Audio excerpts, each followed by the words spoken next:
Hello friends, apex classes के digital platform पर आप सभी लोगों का हार्दिक स्वागत है। वीडियो के इस भाग में हम लोग मूत्र निर्माण की क्रियाविधि का तीसरा पद पढ़ने जा रहे हैं, जिसका नाम है स्त्रावण। जानकारी के लिए बता देता हूं, इससे पहले के वीडियो में हम लोगों ने पुनः अवशोषण के बारे में पढ़ा था और उससे पहले के वीडियो में परानिषेयन के बारे में अध्ययन किया था। मूत्र निर्माण की क्रियाविधि के अंतर्गत हमेशा 3 पद होते हैं। कितने होते हैं बेटा? 3 पद होते हैं। पहला होता है परानिषेयन, दूसरा होता है आपके पास में पुनः अवशोषण, तीसरा होता है आपके पास में कौन सा? स्त्रावण। तो अब अपन लोग आज डिस्कस करने जा रहे हैं स्त्रावण के बारे में। तीसरा पद अपने पास में कौन सा है? स्त्रावण। ठीक है, स्त्रावण को इंग्लिश भाषा में क्या कहते हैं? सिक्रीशन कहते हैं। सिक्रीशन के बारे में हम लोग स्टडी करने जा रहे हैं। देखिएगा बहुत ही अच्छी तरीके से स्त्रावण। स्त्रावण को पढ़ने के लिए, स्त्रावण बहुत ही छोटा सा टॉपिक है, इसमें कोई बड़ी बात नहीं है इसके अंदर। पुनः अवशोषण सबसे बड़ा टॉपिक था। एक चित्र भी मैं यहाँ पे बनाऊंगा, उस चित्र के माध्यम से भी आपको स्त्रावण और पुनः अवशोषण की जानकारी दूंगा। स्त्रावण आपके पास में मूत्र निर्माण की क्रियाविधि का क्या होता है? तीसरा स्टेप है। तो रुधिर से क्या होता है? कुछ हानिकारक पदार्थ और कुछ जैसे अपने पास में क्या होता है? ब्लड है, यानी कि रुधिर है। रुधिर से क्या होता है बेटा? कुछ हानिकारक पदार्थ, ठीक है, कुछ हानिकारक पदार्थ है। या फिर क्या होता है आपके पास में, जैसे कुछ औषधियां आ गई, कुछ ड्रग्स भी होती है, दवाइयां, कुछ यूरिक अम्ल, ठीक है ना। तो अपन यहाँ पे लिख सकते हैं कुछ औषधियां आ गई, ठीक है, कुछ औषधियां। फिर अपन लिख सकते हैं कुछ, जैसे कुछ तो नहीं कहूंगा, वैसे यूरिक अम्ल ही लिखना ज्यादा सही रहेगा। यूरिक अम्ल, ये सब चीजें क्या है आपके पास में? रुधिर से कुछ हानिकारक पदार्थ, कुछ औषधियां, कुछ यूरिक अम्ल आ गया आपके पास में। ये निषेधन के बाद क्या होते हैं आपके पास में? अवशोषित नहीं हो पाते हैं। ठीक है, मतलब जैसे निषेधन हो गया, निषेधन का मतलब क्या हो गया बेटा? आपके पास में फिल्ट्रेट हो गया। अपन ने पढ़ा था ना लास्ट वीडियो के अंदर कि बोमन संपुट होता है अपने पास में। बोमन संपुट से आपके पास में क्या आता है? आपके पास में पीसीटी आता है। ये पीसीटी से आपके पास में दूरस्थ क्या नाम है आपके पास में? हेनले का लूप आ जाता है। हेनले के लूप से आपके पास में डीसीटी आ जाता है। ऐसा हमने पढ़ा था। तो यहाँ से जब ग्लोमेरुलस से जब छन करके कोई भी निषेधन यहाँ पे आता है, तो ये कह रहे हैं कि इस निषेधन का पीसीटी के अंदर सबसे अधिक क्या होता है? पुनः अवशोषण होता है। पीसीटी यहाँ पे मेन जो पार्ट होता है नेफ्रॉन का, जहाँ पे क्या होता है? पुनः अवशोषण की क्रियाविधि होती है। तो ये कह रहे हैं कि कुछ हानिकारक पदार्थ, कुछ औषधियाँ, कुछ यूरिक अम्ल ऐसे होते हैं जो निषेधन के बाद में इनका अवशोषण करना होता है, वो बहुत ही क्या हो जाता है आपके पास में? मुश्किल होता है। या निषेधन के बाद क्या होते हैं? ये आपके पास में रह नहीं पाते हैं। तो अपन को क्या करना पड़ता है कि इनको, जैसे निषेधन में आ ही नहीं रहे, कहने का मतलब है निषेधन में आ ही नहीं रहे हैं। तो निषेधन में जब ये नहीं आ रहे हैं तो इनको कुछ ऐसी क्रियाविधि करनी पड़ेगी हमको कि डायरेक्ट हम लोग इसको कहाँ डिलीवर्ड करें? डायरेक्ट हम लोग इसको डिलीवर्ड करते हैं कहाँ पे? हेनले के लूप में, या फिर आपका इसमें समीपस्थ कुंडलित नलिका के अंदर, ताकि वहां से क्या हो? ये अवशोषित हो जाए या फिर आगे चले जाए, है ना।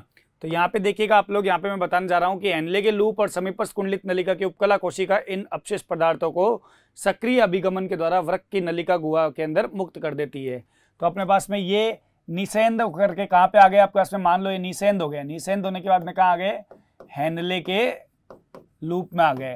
हेनले के लूप और साथ में क्या आ जाएंगे? पीसीटी के अंदर आ जाएंगे, प्रॉक्सिमल कॉन्वोल्यूटेड ट्यूब्यूल के अंदर आ जाएंगे, पीसीटी के अंदर आ जाएंगे। तो हेनले के लूप और पीसीटी के अंदर की क्या होती है आपके पास में? उपकला कोशिकाएं। कौन सी कोशिका? उपकला। उपकला सेल्स क्या करती है? इनको, इन पदार्थों को, कौन से पदार्थ? जो अभी हानिकारक पदार्थ है, जो निषेधन में आगे आ गए हैं, लेकिन अब उनको वापस क्या करना पड़ेगा? नुकसान पहुंचाएंगे तो इनको अपन को आगे भेजना पड़ेगा। तो यहाँ पे आपके पास में क्या होगा? उपकला कोशिका क्या करती है? सक्रिय अभिगमन करती है। क्या करती है? सक्रिय अभिगमन के द्वारा, सक्रिय अभिगमन के द्वारा वृक्क नलिका, वृक्क नलिका मतलब मूत्राशय के मूत्र नलिका में ट्रांसफर कर देगी, वृक्क नलिका में स्थानांतरित कर देती है। और वृक्क नलिका से पदार्थ क्या होते हैं बेटा? शरीर से बाहर चले जाते हैं। ठीक है ना। इस प्रक्रिया को अपन क्या कहते हैं? नलिका स्त्रावण कहते हैं। क्या कहते हैं? इस प्रक्रिया को अपन लोग नलिका स्त्रावण का नाम देते हैं। ये बात आप याद रख लीजिएगा। सिर्फ एक बिंदु याद रखिए, स्त्रावण के पद के अंदर, इसको कोई पूछता भी नहीं है, कभी भी नहीं पूछा है इसको। सिर्फ इतना बिंदु याद रखिए आप लोग कि ट्यूबुलर सिक्रेशन यानी कि नलिका स्त्रावण क्या है? हानिकारक पदार्थों को क्या करना है? अपन को किडनी से बाहर निकालने का कार्य करना होगा। उसके लिए क्या होता है? नलिका स्त्रावण होता है। मतलब नलिका की कोशिकाएं क्या करती है? इन पदार्थों को क्या करती है? आगे की तरफ भेजने का कार्य करती है। अब कौन सी चीजों का स्त्रावण होता है, कौन से आयन का स्त्रावण होता है, वो मैं आपको एक चित्र के माध्यम से समझाने का प्रयास कर रहा हूं। आप लोग देखिएगा इधर की तरफ, यहाँ पे देखिएगा। एक चित्र के माध्यम से हम लोग ये पढ़ने जा रहे हैं कि यहाँ पे कि कौन, ये चित्र आपके एनसीईआरटी किताब में भी दे रखा है, ये चित्र आपके पास में आरबीएससी किताब में भी दे रखा है। दोनों ही बहुत इंपॉर्टेंट है, मतलब दोनों में डायग्राम सेम ही है। और कई बार बच्चों को ये डायग्राम पढ़ने में क्या होता है, मुश्किल होता है कि यार ये डायग्राम को कैसे पढ़ा जाए, क्या रहेगा इसके अंदर।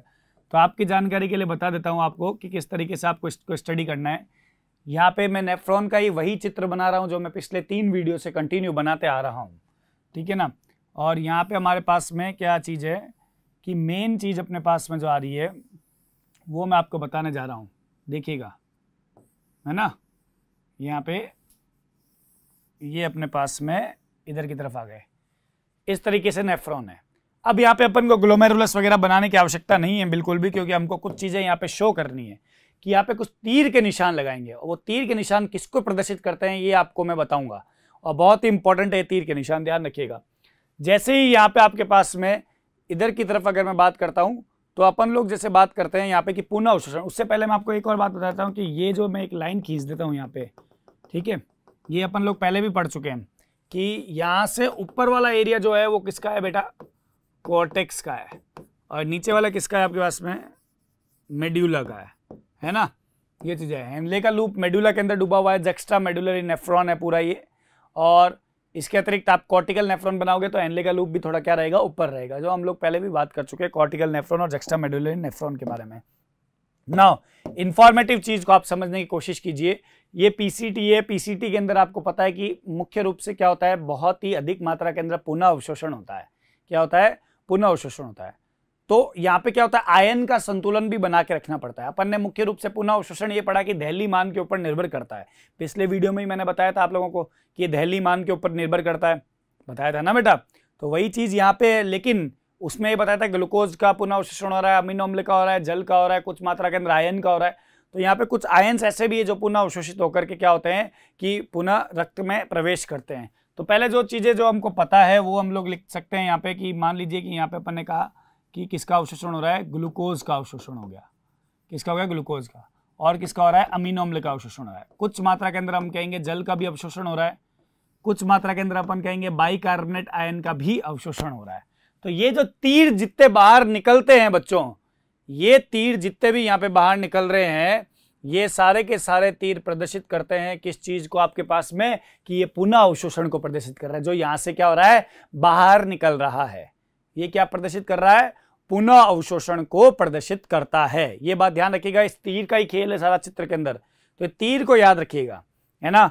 अब क्या होता है, स्त्रावण के लिए क्या करते हैं बेटा अपन लोग, स्त्रावण जो है अपने पास में, स्त्रावण को प्रदर्शित करने के लिए हमारे पास में क्या होता है कि तीर यूं अंदर की तरफ जाएगा, मतलब नेफ्रॉन की नलिका के अंदर की तरफ प्रवेश करेगा तीर, ठीक है ना, ये ध्यान रखना है।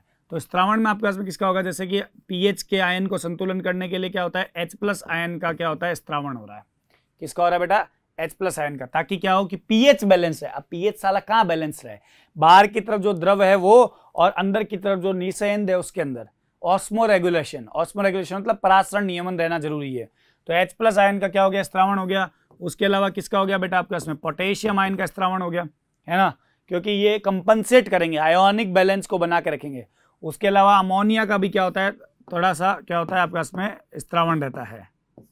तो ये बात आपको दिमाग में रखनी है, H+, K+, NH3, ये 3 बातें आपको यहाँ पे दिमाग में रखनी होगी बेहद अच्छी तरीके से। ऑलराइट, अब मैं आपको ये बताना चाह रहा हूँ कि ये जो आपके पास में हेनले का लूप है, ये काम करते हैं इसके अंदर, थोड़ा सा इसको ऊपर करते हैं क्योंकि यहाँ पे अभी अपन को और भी चीज़ बतानी होगी, है ना। तो यहाँ पे पहले एक बार अमोनिया लिख देता हूँ मैं, उसके बाद मैं आपको बताता हूँ। ये हेनले की लूप की अवरोही भुजा है। हमने आपको कहा था कि अवरोही भुजा जो होती है वो पारगम्य होती है, किसके लिए, जल के लिए। लेकिन NaCl के लिए क्या होती है आपके पास में, Na+ और Cl के लिए क्या होती है आपके पास में, अपारगम्य होती है। तो यहाँ पे आपके पास में क्या होगा कि जिसका पुनः अवशोषण हो रहा है, पुनः अवशोषण को अपन ब्लू कलर से लिख रहे हैं ना, तो पुनः अवशोषण मतलब यहाँ से बाहर निकल रहा है, और जो बाहर निकल रहा है वो कौन है, H2O। कौन निकल रहा है बाहर, H2O निकल रहा है। राइट, फिर यहां से H2O के लिए पारगम्य होती है, ये अपारगम्य रहती है किसके लिए, NaCl के लिए। फिर यहां से जब अपन आरोही भुजा की तरफ बढ़ते हैं तो आरोही भुजा में आपके पास में क्या रहता है, यहाँ पे NaCl के लिए क्या होती है, ये पारगम्य होती है, जबकि किसके लिए अपारगम्य होती है, जल के लिए अपारगम्य होती है। तो कहने का मतलब समझ रहे हो मेरी बात को, थोड़ा समझ में आ रहा है आप लोगों को। मैं ये कहना चाह रहा हूं आपको कि जो तीर बाहर की तरफ जा रहा है वो पुनः अवशोषण को प्रदर्शित कर रहा है, और जो तीर इस नेफ्रॉन के अंदर आता हुआ नजर आ रहा है वो स्त्रावण को प्रदर्शित करता है। किसको प्रदर्शित करता है? स्त्रावण को।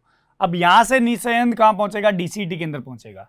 जानकारी के लिए बता देता हूं, डीसीटी के अंदर भी क्या होता है? चयनात्मक पुनः अवशोषण होता है। चयनात्मक मतलब यदि कोई पदार्थ रह गया है तो उसका पुनः अवशोषण यहाँ पे जरूर होगा। उसके अतिरिक्त H2O और NaCl का पुनः अवशोषण भी यहाँ पे चलता है।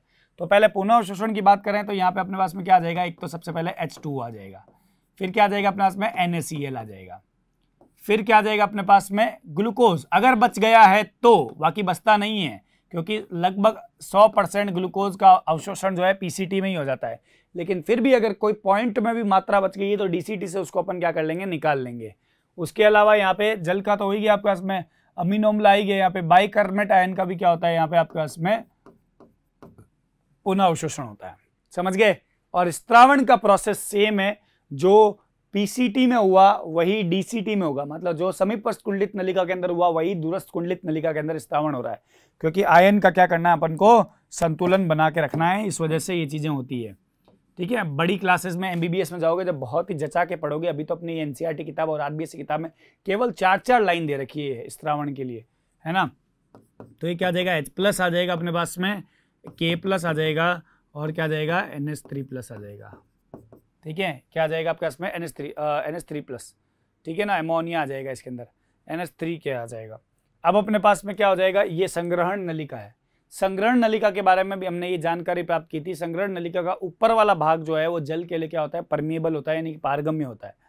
तो यहाँ से जल का क्या होगा? पुनः अवशोषण होगा। तो जब जल का पुनः अवशोषण करवाना है तो अपन यहाँ से क्या करेंगे? H2O को यहाँ से रिमूव करके यहाँ ले आएंगे। मेरी बात क्लियर होगी यहाँ पे? अब जब नीचे की तरफ पहुंच रहे हैं तो यहाँ पे क्या होता है? कुछ मात्रा के अंदर यूरिया का भी पुनः अवशोषण होता है, और ये जो यूरिया होता है आपके पास में, ये पुनः अवशोषित इसलिए होता है सिर्फ और सिर्फ ताकि मेडुलरी जो द्रव है बाहर की तरफ उसके अंदर यूरिया, और संग्रहण नलिका के अंदर यूरिया का परासरण नियमन मेंटेन रहना जरूरी है। अगर एक तरफ भी ज्यादा या एक तरफ भी कम हुआ तो उल्टा हो जाएगा। अगर बाहर ज्यादा हुआ अंदर कम हुआ तो बाहर से अंदर जा सकता है, अगर अंदर ज्यादा हुआ बाहर कम हुआ तो अंदर से बाहर आ सकता है। इसलिए थोड़ा सा ऑस्मोलरिटी को मेंटेन करने के लिए क्या होता है आपके पास में कि यहाँ पे यूरिया का भी क्या होता है आपके पास में? पुनः अवशोषण होता है। क्या होता है? पुनः अवशोषण। किसी प्रकार का कोई भी स्त्रावण संग्रहण नलिका के अंदर नहीं होता है। संग्रहण नलिका के अंदर कोई भी स्त्रावण नहीं हो रहा है। क्या मेरी बात समझ में आ रही है आप लोगों को? क्लियर है ना मेरी बात? ये बात आपको दिमाग में रखनी होगी। तो यहाँ पे स्टूडेंट्स मैं आपको ये बताना चाहूंगा कि यहाँ पे जो मैंने फिनिश किया है वो मूत्र निर्माण की क्रियाविधि के बारे में बताया है। मेरा एक वीडियो आपके पास में परानिस्यंदन के ऊपर आया है, अल्ट्रा फिल्ट्रेशन, जो मूत्र निर्माण की क्रियाविधि का पहला चरण था। मेरा दूसरा वीडियो आपके पास में चयनात्मक पुनः अवशोषण पाया है, जो मूत्र निर्माण की क्रियाविधि का दूसरा चरण था। और ये मेरा तीसरा वीडियो है जो स्त्रावण के ऊपर आ रहा है, जो मूत्र निर्माण की क्रियाविधि का तीसरा चरण है। लेकिन मैं इसको स्त्रावण पे ही नहीं रोकूंगा, मैं इसको रोकना चाहूंगा। सब्सक्राइब करें हमारा apex classes edutech YouTube channel, साथ ही बेल आइकन को क्लिक करना बिल्कुल ना भूलें, ताकि आगे आने वाले सभी यूट्यूब वीडियोस की अपडेटेड नोटिफिकेशंस सबसे पहले आपको मिले। Apex classes edutech, subscribe now.